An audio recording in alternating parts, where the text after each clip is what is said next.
when you're in China, madalas kayo makakita ng mga ganito. So these are power bank. Parang i-rent mo siya.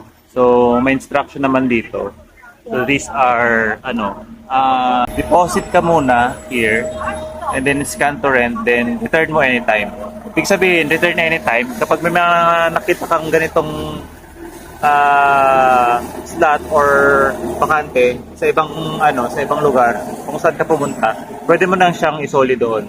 So ganun ka convenient yung parang mag-rent ka ng power bank basta nakakita ka ng ganyang yellow tapos hindi mo siya isusoli kung saan mo siya kinuha, isusoli mo siya kung saan may slot na ganyan. So kanina pa ako nakakakita ng mga ganyang power bank stations. So through Alipay lang din, pwedeng Alipay, WeChat. Meron nga TikTok or Douyin in China, yung version nila. So yeah, ganyan sila ka high tech. Hindi naman, I mean, ganyan ka convenient dito sa China. Yeah.